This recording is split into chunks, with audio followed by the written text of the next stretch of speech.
Hello everyone, this is part 24 of What If Naruto Trains Seriously, and I hope you guys enjoy this video and to like, to subscribe, to share, and check out the playlist, to see more comment down below.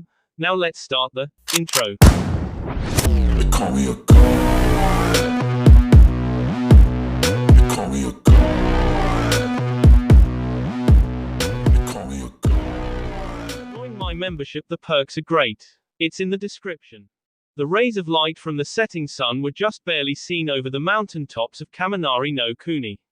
What rays could be seen created an intense halo effect around the mountain peaks before they ended up hitting the dense cloud covering that hovered around the mountain peaks, the light refracting off the thick particles of condensed water and changing their generally white coloring to stark oranges and pinks.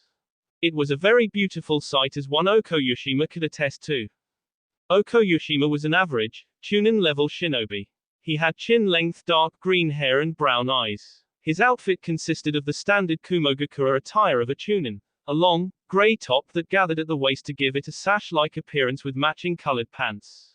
Over this was his one-strap Chunin flak jacket along with a set of arm guards and shin guards. Attached to his waist was a plain-looking katana. Like all Kumogakure shinobi, Oko was trained in the use of kenjutsu and reiten jutsu.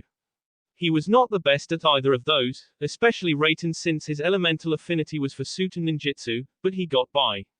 He was good enough that he made Chunin, though he had not advanced beyond that despite having been a shinobi of Kumogakure for the past 16 years. This was fine with him. He did not really care to advance in rank. Oko had decently comfortable life as a member of Squad 16, whose job it was to patrol the southeastern border, the only way to enter Kaminari no Kuni on land. That was one of the reasons Kumo was nearly impossible to invade, and one of the reasons they did not need a very large amount of shinobi assigned to border patrol. With only one land route capable of being used to enter Kaminari no Kuni, it meant any invading forces would be funneled through that single 15-kilometer space. And while that was still a significant portion of land, it was nothing compared to the likes of Hai no Kuni, which had nearly 7 times that amount that needed to be patrolled. Along with Squad 16 there were only 8 other squads assigned to border patrol. The 9 squads were not necessarily a close-knit bunch, nothing like those tree huggers from Konoha, but they got along well enough. It was necessary for them to at least be capable of working together in order to set their patrols up in a net formation that would ensure no one made it past the rivers and valleys that formed the vast majority of the country. Oko's squad was currently patrolling closer to the border. It was their job to set up the first net within their formation. The group of 4 were traveling through the mixed terrain several meters from each other and moving in a crossing formation that had them weaving in and out of each other's view every few seconds. Being so close to the borders that separated Kaminari no Kuni from Shimo no Kuni, Land of Frost, meant the terrain was a combination of mist-filled valleys and several rivers that would eventually lead into the mountain-covered terrain their country was so well known for. Squad 16, the crackle of his earpiece came to life in a burst of static and the voice of the captain in charge of the border patrol was heard through it. That she was speaking now alerted him to the fact that the rest of the squads would be coming once they received the all clear. Anything to report? Over. There was a moment of silence before another crackle of static came over the earpiece and his Junin squad leader voice was heard over the line. Nothing unusual to report. Everything looks normal. Standard protocol. Over. Standard protocol called for the normal web formation that would have the 9 squads set up the patrols in a sweeping pattern. It wasn't as tight as some of the nets they formed when chasing down a suspicious person or missing nin, but then, for something like a simple border patrol the more advanced formations designed to hem in and capture possible enemies weren't needed. Roger that. Squad 6 and 7 will rendezvous with you at Alpha Point. Over and out. His Junin squad leader acknowledged her superior's orders before ordering the members of Squad 16 to Alpha Point. Alpha Point was a small underground bunker exactly 52 meters from the current location.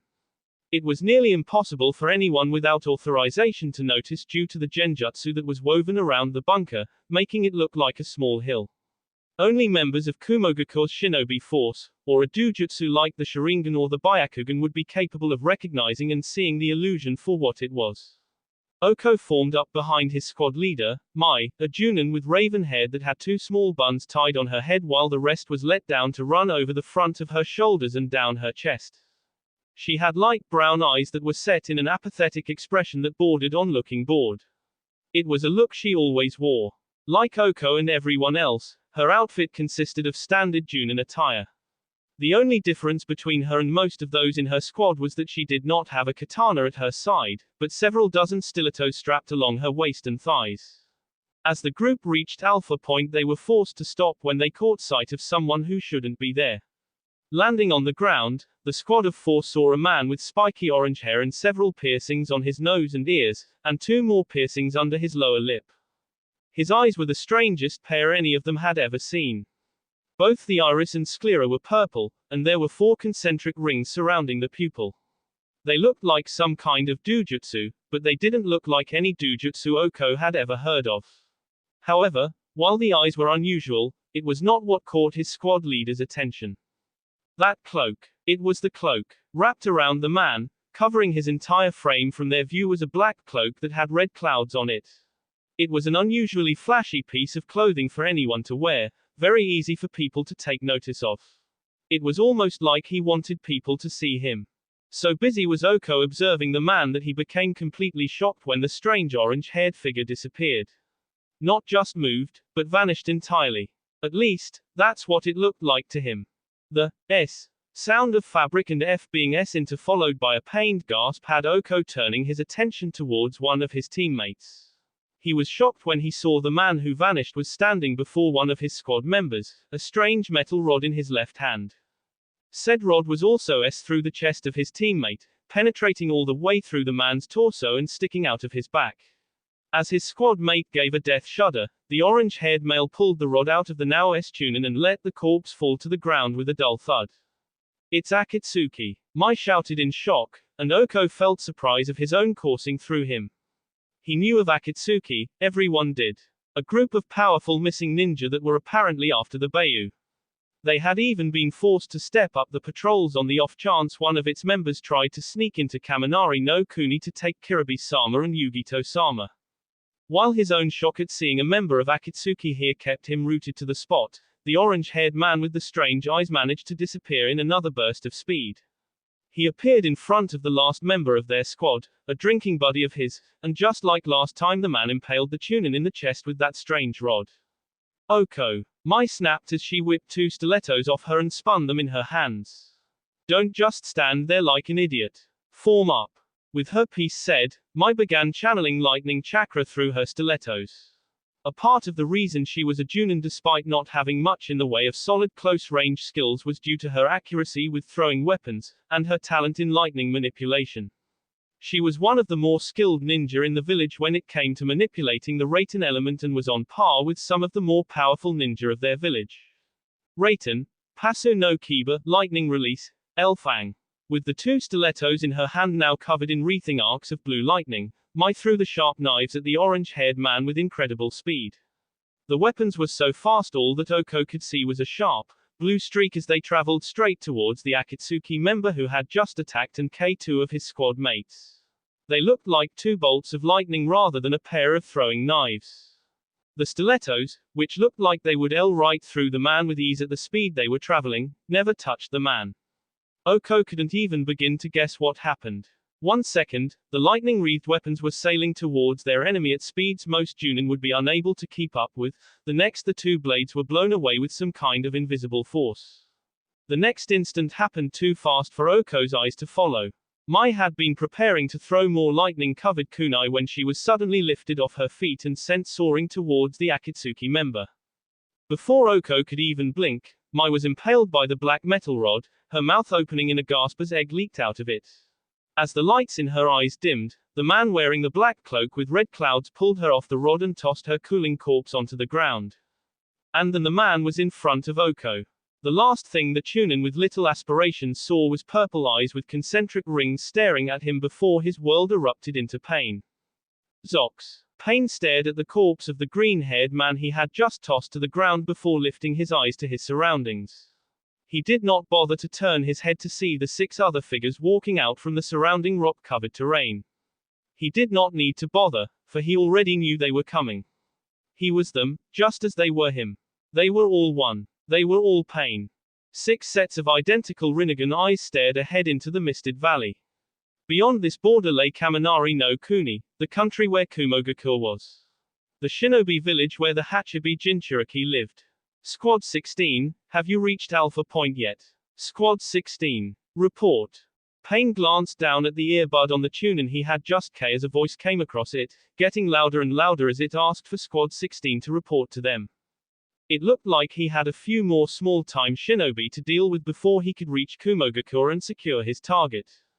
Zox. It was a fairly peaceful day in Kumo. Of course, the term peaceful is always very subjective when it comes to a shinobi village, and even more so when talking about a village like Kumogakure. As a ninja village that is heavily militarized, there is always something going on: ninja hopping along the roofs, both Anbu and normal squads, ninja walking along the street and mixing in with the few civilian families that lived in Kumo. Ninja training in one of the many hundreds of training ground that dotted the village. In fact, the training grounds were almost always crowded with numerous shinobi training to sharpen their skills. It wasn't unusual for the sounds of explosion and large arcs of lightning to be seen and heard coming from the many training grounds on an almost 24-hour basis. The Yondaime Reikage was very big on training, and mandated that all ninja regardless of age or rank must train for several hours each day to keep their skills sharp. And so hundreds of shinobi were currently outside at one of the many training grounds practicing their jutsu or polishing their skills with a blade. Still, despite the day being busy, peaceful was a term that could be contributed to the village. If nothing else, the day could claim to be peaceful because there were no large-scale battles happening, no situations where someone might S at any second. There was nothing to indicate that this day would be different than any other day. Perhaps this was why no one had noticed the group of 6 orange-haired figures standing several meters away from Kumogakure. The 6 paths of pain stood on a bluff overlooking the whole of Kumo. Laying at the feet of the Deva path in an expanding pool of B was the corpse of a former Anbu, the last of the village's defense perimeter in this particular sector of the village outskirts. Deva subtly narrowed his eyes as he looked at the large village. According to reports Akatsuki had managed to receive, Kumo's Jinchuriki rarely ever visited the village, especially since Akatsuki's failed attempt to acquire the Nibi Jinchuriki. It was both a fortunate and unfortunate circumstance. That the Hachibi's Jinchuriki was not here meant Pain not only had to acquire information on his whereabouts, but also travel elsewhere after annihilating the village was bothersome. At the same time, he did not want to fight against the Hachibi Jinchuriki, the Yondaime Reikage and the rest of the village at the same time. He had no doubts of who would win such a fight, but Pain also knew he would not walk away from that battle unscathed.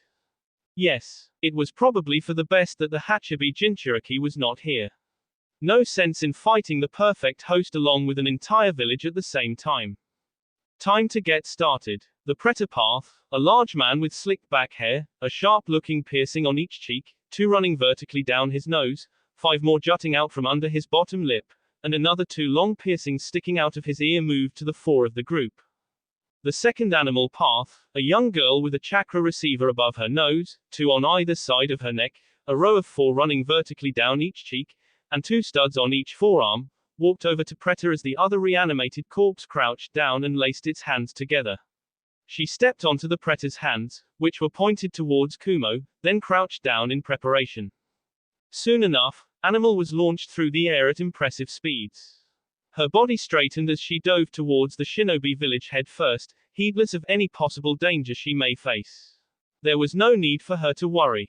Unlike Konoha, Kumo did not have a barrier surrounding it that would alert anyone to her presence. This was likely due to how many shinobi they had, nearly 3 times that of Konoha. As Animal got closer, she quickly flipped herself around, landing on her feet on top of a roof. At the same time her hands flipped through several seals so that as soon as she landed on the ground, she was ready to summon the other 5 paths to her.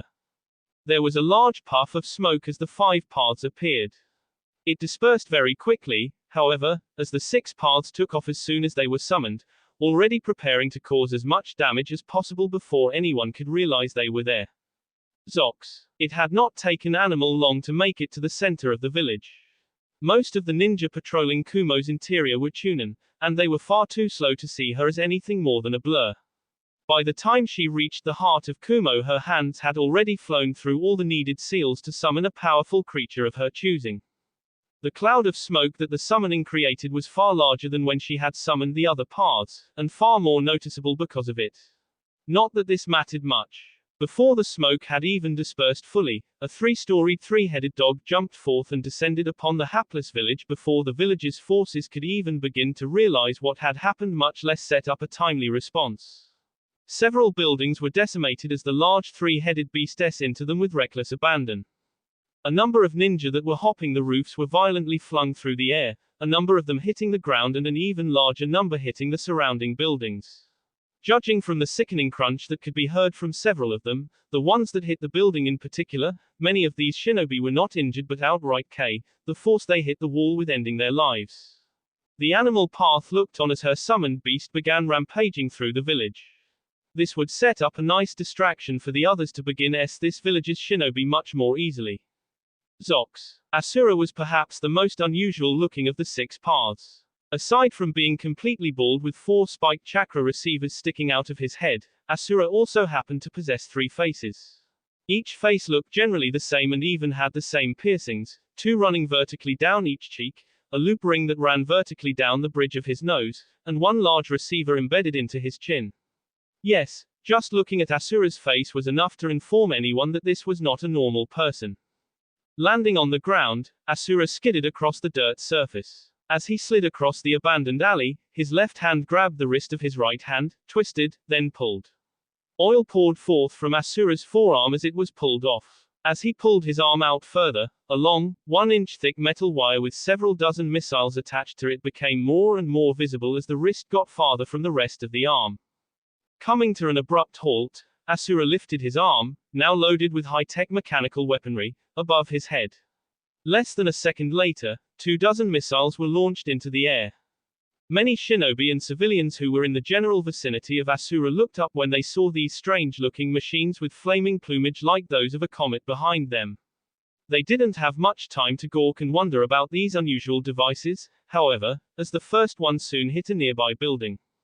One after another the missiles struck buildings and roadways, exploding with enough force that the entire building hit was blown sky high.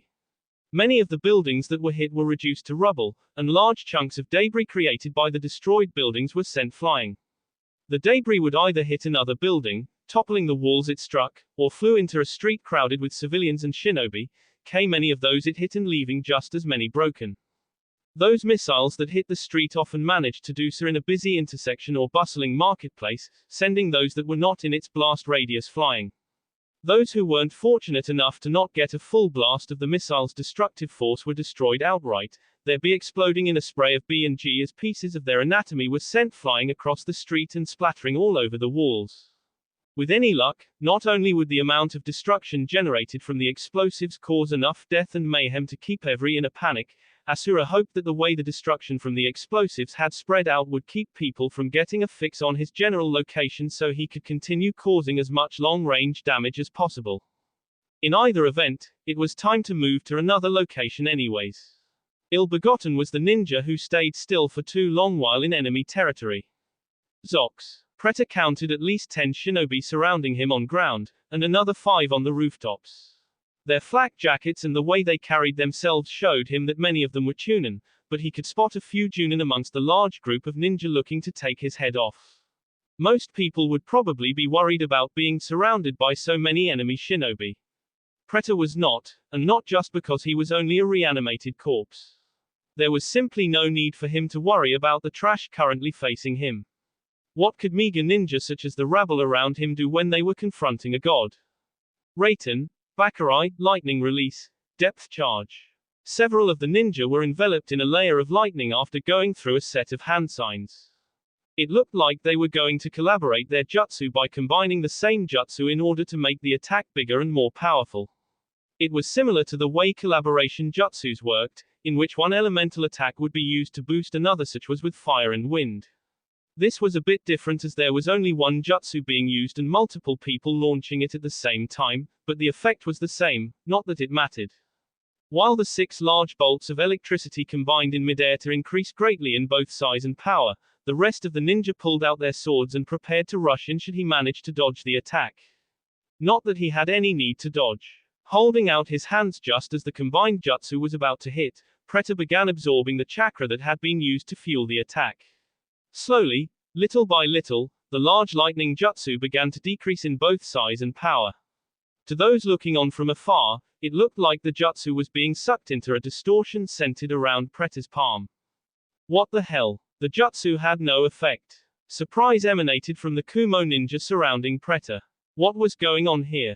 Why wasn't this strange man nothing more than a charred corpse? Had the jutsu failed? Or had this orange-haired weirdo found some other means of surviving what should have been an unsurvivable combination jutsu? If they weren't in the middle of a battle against a ninja who had actually had the gall to attack their home, there was little doubt that many of them would have been scratching their heads in confusion. As it was, they did not have time to be confused. Their enemy was still alive, unharmed, and that meant they still had work to do. Since the jutsu had failed in a most spectacular manner, the surrounding ninja that had their weapons out were quick to charge in. They rushed forward at varying speeds, their weapons raised or prepared in their preferred styles. The Kumo ninja had Preta surrounded on all sides. He was boxed in, trapped, and they had no intention of letting him get out of this trap alive. Too bad for them, Preta didn't need their permission to get out of this predicament alive. Something interesting about the paths of pain. Each path has only a single particular ability given to them from the Rinnegan, one of 6 abilities that were techniques only those who bore the Samsurai could use. Because of this, each path was actually very limited in what they could do. The Preta path could only ever block and absorb ninjutsu, the animal path could only summon, the human path could read the mind of his target and yank out their soul, etc. etc. However, you would never find a path that could do more than the power they were given. A good example was elemental ninjutsu. No path would ever be able to use elemental ninjutsu, because it wasn't a Rinnegan-specific ability. The path's inability to use more than a single technique limited to the paths of pain in many ways. Together they were a nearly unstoppable force, but divided they were weakened significantly, their overall abilities nowhere near as powerful as the total summation of their parts. So how can one eliminate the inherent weakness in dividing the Rinnegan's techniques through 6 reanimated corpses? The answer is simple. Taijutsu. Moving at speeds none of the shinobi around him could follow, Preta charged his first target, a younger ninja who had a bit more speed than the rest of them and was the one who would reach him the soonest. Preta appeared right in front of the younger male, and before anyone could even begin registering that Preta had changed position, he rammed a crushing fist into the other ninja's chest. If the sound of explosives from Asura and the roar and noise of buildings being crushed underfoot by animals summoned monster not drown it out, the crunching sound of the young shinobi's bones breaking as they caved inwards towards his organs would have been overpoweringly loud. The young shinobi did not even get a chance to scream, as the blow not only killed him instantly by having one particularly unlucky bone fragment him in the heart, but the blow was powerful enough that it also sent the Kumo Chunin flying backwards. Preta did not wait around to watch as the now against a wall with a sickening crack. He was already moving. By now, the other ninja had realized that he was no longer in his original position. They had halted in their tracks, though a few he noticed had spotted him and were adjusting their charge accordingly. They would not get the chance to attack him. Once more, Preta moved forward, lashing out with a powerful kick that connected with a ninja's solar plexus. As the younger man went down with his ribs broken, Preta twisted his body to the left. His right hand shot out, latching onto a wrist whose hand contained a sword that had been descending towards his high. Continuing his spin, Preta soon found himself back to back with the shinobi that had just attacked him, his own hand still firmly gripping his enemy's wrist. With nary a sound, Preta proceeded to toss the enemy ninja over his back and into a group of other ninja charging at him. Several of the charging ninja went down, but most of them managed to avoid being tossed to the ground by jumping either to the side or over the judo-tossed man. They were the less fortunate of the group, as Preta decided to take him out first. Appearing in between 2 ninja who had jumped along the same general path, the large reanimated corpse launched his fist into the face of both enemies with enough force that their faces caved in as they were sent on a flight path similar to the one Preta's first up-close victim received. What the F is this guy? He's a monster. No, not a monster, Pain thought to himself as Preta began decimating the rest of the ninja trying to destroy him. A god. Zox. The ever-present grin was still on the human path's face as he held his hand on the head of a ninja he had managed to capture while everyone else had been distracted by the fireworks and mass destruction occurring throughout the village. It had not been that difficult to find this man. He had already been walking down a deserted alley near a bar, likely he had had one too many drinks, and all human had to do was swoop down and place a hand on his head before the man could recover from his shock at seeing the numerous explosions happening within his village. Human was one of the more normal-looking paths. A slightly effeminate male with long, orange hair and Rinnegan eyes. Like all the paths of pain, he had several chakra receivers embedded in his body. The ones on his face were located on his cheeks, with two running vertically down each cheek, which seemed to be par the course for chakra receivers, and one going straight through the bridge of his nose. With his hand in contact with the appendage containing the other man's brain, Human quickly and thoroughly scoured the mind for any information the guy might have on the Hachibi Jinchuriki's whereabouts. It was not surprising that the location for the Hachibi Jinchuriki was a well-kept secret when one took into account that the Eight Tails host was the younger brother of the Raikage. While a lot of people seemed to know that the Jinchuriki known as Kiribi was rarely in the village these days, few actually knew where he was being kept. Like all the others, this man did not know where the Hachibi's Jinchuriki was being kept either. It seemed the Yondaime Raikage had upped the security on his Jinchuriki, or at least his brother. Then again, he did not really need to worry about the Nibi's Jinchuriki, as the young woman was well known for being one of the Kyubi Jinchuriki's lovers. With the Namikaze's Haration seal likely located somewhere on her person, and a Haration kunai for her to use in case she was ambushed and needed backup, the Nibi Jinchuriki was currently out of Pain's reach anyways. At the very least he could not go after her until Akatsuki had acquired some of the other Jinchuriki they needed. The Nanabi and Rokubi Jinchurikis were still at large. Seeing how this man did not have any useful information to give him, Human decided that he had outlived his usefulness. Pulling his hand up as if he were yanking on something, Human watched as a blue, ghostly object was pried from the shinobi's head. His on-the-spot interrogi quickly went slack as his soul was pulled from his body, slumping to the ground like a Sunagakur puppet with its chakra strings off. Human looked up just in time to see several explosions from the head-mounted cannon located within Asura's skull. The blue lights from what looked distinctly like some kind of high-tech laser beam hit a number of buildings, merely damaging some and outright annihilating others. As Human watched on, one of the buildings nearest him was hit. The laser-like blast took out a large portion of the wall and several support pillars. As the building began to crumble like a stack of cards that had been hit by an angry child having a temper tantrum, Human decided to find another victim he could extract information from while Asura and the others kept them distracted. Hopefully the next fool in his grasp would give him the knowledge he wanted to know. Zox. A few minutes before the assault. Damn it, Omoi. Do you always have to overthink s? I'm trying to drink in peace here. Samui was just barely able to keep up her cool persona and contain the irritated sigh that wanted to escape her. She had gone to the bar today with the hopes that she could get a nice drink and relax in peace. Being a Junin squad leader was tough work, especially when said leader had ninja under them that couldn't get along if their lives depended on it like she did. Day in and day out the two Chunin ninja of Team Samui would argue over the most trivial and uncool things. Omoi would overanalyze and overthink everything, and Karui would respond with violent words and just plain violence. It got tiring listening to them bicker constantly. Samui felt she deserved a little downtime. They had just gotten back from their latest mission, escorting Yugito to Kirigakure, and she was tired. Look, all I'm saying is that we were really lucky that Courier Ninja wasn't carrying top-secret doents that could have destabilized the entire country. Not only that, but if someone could actually steal doents from us it means our village isn't as secure as it should be. Who knows what other countries and villages would. Gar. Shut up. Shut up. Shut up. Why won't you get it? I don't know care. The situation was already dealt with anyways. Why are you so big on what ifs? Unfortunately for Samui it seemed like her teammates had the same idea she did.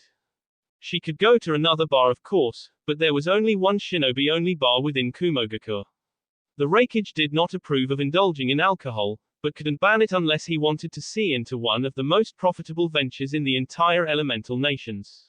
So instead he simply stated that only one bar would be a shinobi-only bar in the hopes it would keep his ninja forces from overindulging since most didn't like the mingle with the civilians. The rest of the bars were civilian bars, which she most definitely did not want to go to. While having to suffer through listening to Omoi and Karui argue was bad, the feeling of several dozen eyes SU was worse, much worse. It was times like these Samui cursed her large chest. Sure, her B were big. She had even had people compare her B size with Senju Tsunet's. And they were useful for distracting male ninja.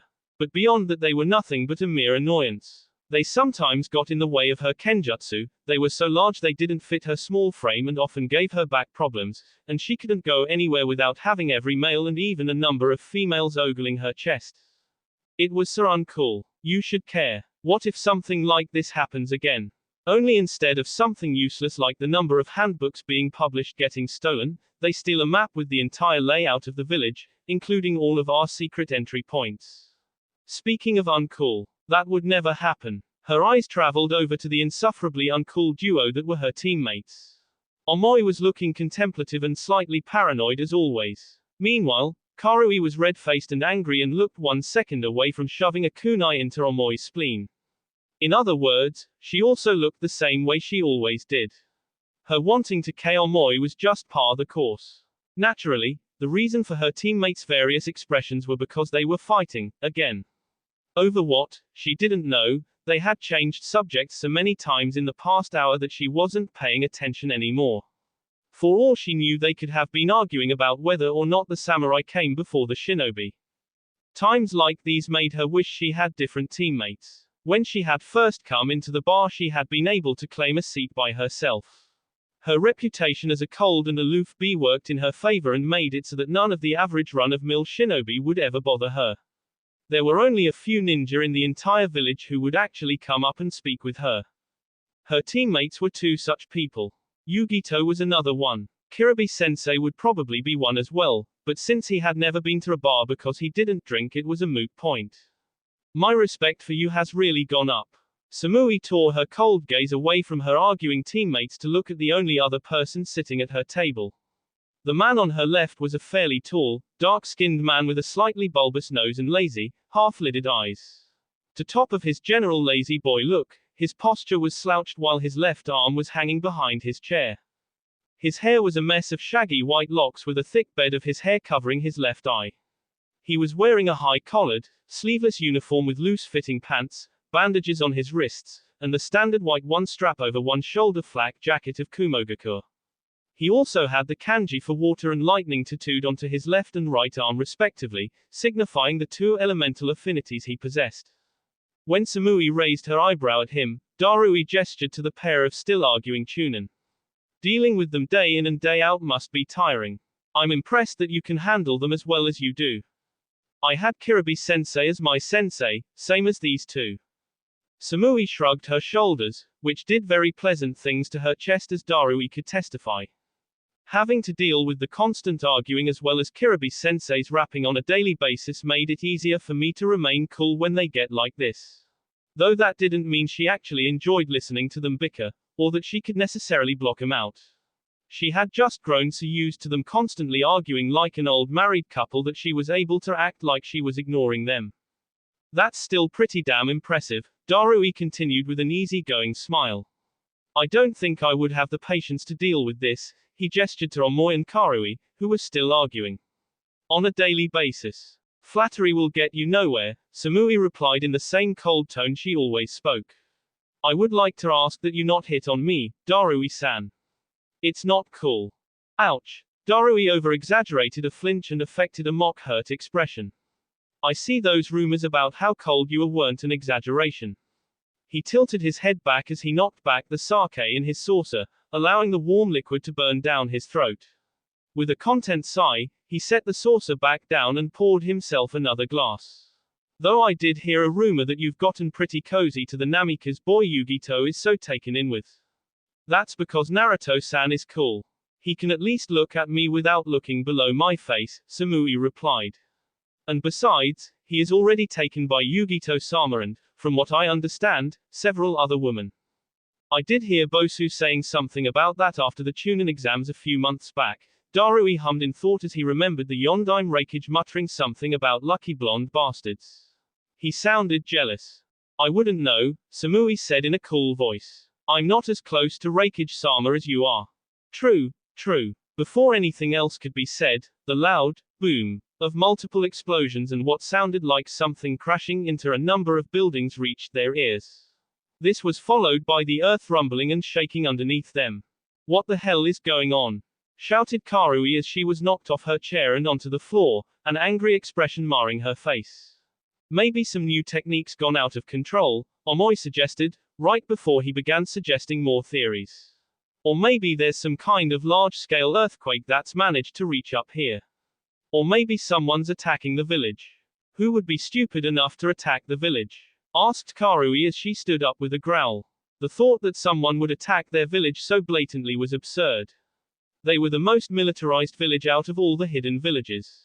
No one would be dumb enough to assault their village with anything short of an army, and they would have been alerted long before now if that were the case. Samui ignored them both as she and Darui dashed towards the doors and quickly exited the bar. The two Kumo Junin hopped onto the roof in order to assess the situation. What they saw was enough to shock even Samui into losing her cool demeanor. Smoke and fire filled the air. Samui could smell the scent of ash on the wind. Everywhere she looked, dozens if not hundreds of fires were liberally dotting the village. Dozens of buildings were destroyed, their remains, cement corpses on the ground, lay on the ground as nothing more than large mounds of rubble. And a number of corpses, both shinobi and civilian, lay unmoving on the streets. Beyond all that was the large three-headed dog towering over many of the buildings in the village as it tore its way through buildings and people with equal impunity. It roared and snarled at anything and everything, attacking whatever it laid eyes on with the single-mindedness of a beast. It was a scene out of a nightmare, something Samui could have never imagined happening. Kumogakur was under attack, but who could be attacking? To assault Kumo directly was akin to S without an army, and there was no way an army could have attacked the village without Kumo having been alerted far in advance. That was another thing. She could clearly see that this was not an army attacking. There were no hordes of enemy shinobi, no mass amounts of hostile forces conveying on the city like a plague of locusts. In fact, from her point of view it was easy to see that there were only 6 areas of Kumo being attacked at any given time. An infiltration assault then. That was the only thing she could think up at this point. But to infiltrate the village with only 6 people was the height of stupidity. 6 people against the most heavily militarized village in the entire elemental nations was like an anthill trying to take down a dragon. All the dragon needed to do was breath fire into the anthill and it would be gone. Could it be Akatsuki? There really wasn't any other explanation as to who could be attacking them. Out of all the groups Kumo had made an enemy of, Akatsuki was the only group that was not only brazen enough to do something like lead a direct assault on their village, but also the ones with enough power to cause serious damage before they were taken down. Did that mean they were here for Kiribi-sensei? Samui shook her head. Of course that's why they would be here. Akatsuki were after the Bayu, and of the 2 ninja of their village, Kiribi was the only one possessing a Bayu that was still within Kaminari no Kuni. But they were attacking the village. Did that mean they didn't know that Kiribi-sensei wasn't actually in the village? She supposed that was a good thing in some ways, except for the fact that their lack of knowledge meant they had decided to lead an assault on the village. There was always good and bad to any situation. That they did not know where Kiribi-sensei was meant they could not capture him and take the Hachibi.